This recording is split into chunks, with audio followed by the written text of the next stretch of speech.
All right, so here we go. Yes, the brand new update is now live with the brand new weapon. Yes, the Neo Volkite Pistol. Go get it. Check it out. This is a thermal-based weapon, and it's pretty cool because the lethal beams have a really cool effect on the enemies, as you can see right there. We got some really badass explosions, but yeah, you can take this thing all the way to Relic, so I think we're going to have a lot of fun with this one. There are some caveats with this as well. And we also have some patch notes to go over because, yes, the bolters have seen some significant buffs, and there's some other things going on with the weapons as well. So let's go ahead and dive into this one right now. Heading on over to the blog post, and once again, we're checking out my twin bro Ryan playing in the background right now. But anyway, let's do this. All right, so this is patch 4.5.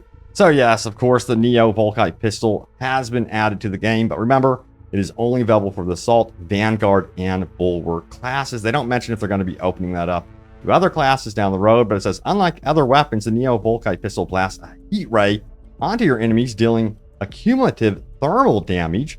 Focusing on one enemy will ramp up the damage until it generates a localized explosion for huge damage to your target and all nearby enemies. So it's extremely important to keep firing downrange on one enemy when you are using the Volkite. Of course, you don't want to just, fire on and off. You want to keep that trigger pulled to really allow that damage to accumulate. Now, some important notes here as well. Check it out right here. It says the following.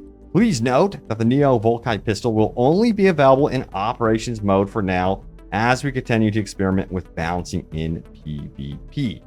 It will be added to Eternal War mode in our next major update alongside a new operations map, a new enemy, and the Dark Angels cosmetics. Until then, though, you'll be able to try it out against your friends in the Battle Barges sparring arena. So hey, at least there's that. You can experiment with it, try to figure out if you like it for PvP in the Battle Barge, of course. But yeah, it's good to know that it will eventually be making its way to PvP, so don't worry. And that should be, of course, happening in December. All right, so let's go ahead and talk about, yes, balancing tweaks for weapons. Operations mode only, by the way. So let's scroll on down here. Plasma Incinerator, what's going on with it? Slightly reduced amount of heat generated by normal and charged shots for versions Master Crafted Alpha, Salvation of Baka Alpha, and Gathalamar Crusade Alpha. And they also fixed a bug that would cause several versions not producing heat at all. So yeah, don't worry right there. So what's going on with the Bolt Sniper Rifle? So the fire rate has been increased from 50 to 60 rounds per minute. Headshot bonus increased from 2 times to 2.5 times right there. That's actually pretty significant. I'm kind of curious how many of you even use the Bolt Sniper. Sound off in the comments down below. But we also got to talk about, yes, the Oculus Bolt Carbine. So scope has been added. Headshot bonus increased from ×1 to ×1.33. So they're making it more about headshot bonuses. Looks pretty cool with the scope as well. So that's pretty cool to see that. You're really going to have to focus in on getting those headshots going forward. Let me know how you guys feel about that.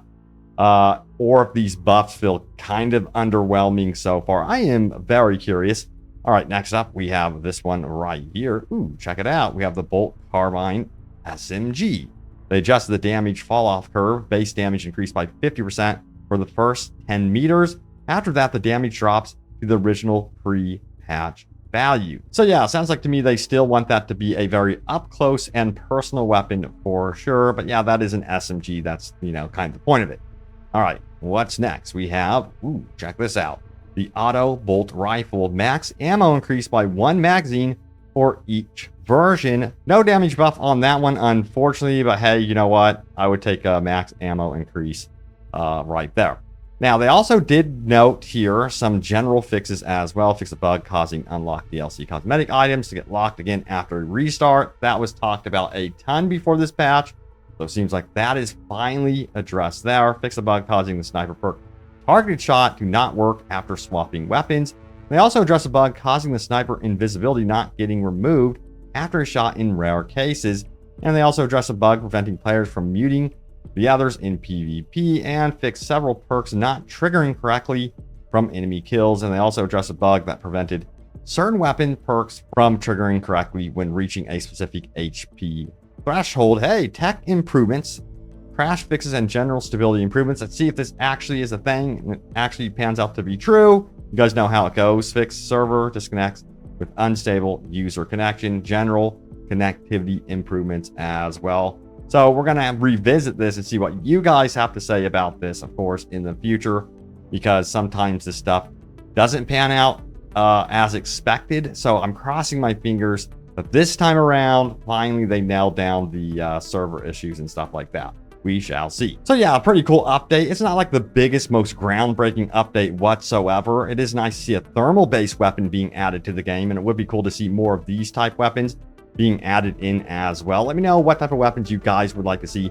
in the future. But it seems like players also want more from the game as well, and from updates. So I say we take a look and see what the community is discussing, including this one right here. Saber, I'm begging, please level lock lethal to level 25. Once again, a big discussion here. The amount of missions that have failed because some jabroni tries to go in with a level 4 class with unleveled weapons is ridiculous. I should not have to be putting in 3 people worth of effort because 2 sub-level 10 players join me. So it seems like a lot of people agree with this one. Tons of upvotes on that. Didn't make it into like this patch, and there's no official word from the dev team if they would actually make this sort of adjustment. But yeah, they need to do something in regards to some sort of level lock requirement in that, you know, ultimate difficulty at the very least. What level do you guys think would be appropriate? But, you know, about the update, there were some comments here about it as well. Check it out right here. It says the headshot multiplier to the bolt sniper and Oculus bolt carbine are a good step, as is the close range damage increase for the standard bolt carbine. The additional ammo for the auto bolt rifle does not fix any of the complaints against it, and the rest of the bolters remain as anemic as ever. Damage spawn enemies still have yet to be properly addressed. Swap marksman for Oculus corrected. So, yes, you know, they did mention previous. Remember, the dev team said this about buffs, that they would do it incrementally, very cautiously and carefully, because here's the reason why. Once you buff something, or over buff something, I should say, it is very difficult to still nerf it, because it's still a nerf. Nerfs are the worst thing you could ever do, and I think the dev team is being extremely cautious with how they're doing this, because they don't want to nerf anything at all. They know how that goes, and they've probably seen other games have a horrible time after nerfs. So yeah, I think it's a smart way that they are doing this, gauging the community's reaction step by step, because we know, yeah, the game is going to get like monthly updates and balance tweaks and that sort of thing. And this is the way, I personally think this is the proper way to do it. But then we have this right here. So buffs happen, still not enough to fix the problems that people have been telling them about. Some guns still fire spitballs, and they still are not buffing damage on them in a clear way. I'll take a headshot multiplier increase to most bolters, as they are supposed to enter a target and explode. So yeah, the headshot buffs I think is pretty cool, because it also makes you focus in on your skill-based, you know, talent with the weapon. So I think that is a cool approach to it for sure. And yeah, also it's kind of noteworthy more, I think, for facing off against 1,000 Suns as well. But you know what? Lately, the grenade launchers have been quite a big discussion lately, and some of you feel like they are absolutely fine. And then in some regards, some of you feel like, hey, you can spam them way too much. But there's also another problem arising here. Check it out. If you're going to mod your game with infinite ammo, please restrain yourself from playing a tactical with the grenade launcher while playing in public lobbies. There's nothing to add to the title. Infinite grenade launcher ammo trivializes the game in an obvious and offensive way. Please don't use it in public lobbies. It's wild that this is actually a thing. And honestly, yeah, you guys think that this should be something that is like a bannable offense, or at the very least, you know, there should be some sort of suspension if you are doing something as crazy like that in an online PvE session. If you're playing in a private offline game, go for it, have fun, what have you. But once you start disrupting PvE, that's where it just gets crazy to me. But mentioning disruptions, yeah, this is also another thing. Let me know if you guys are running into this problem as well. Check it out. Mute your mics, please. For the absolute love of fuck, either buy a mic from the last decade, and use it effectively, or mute that crap. I just went through a solid 30 minutes of someone's mouth breathing BS.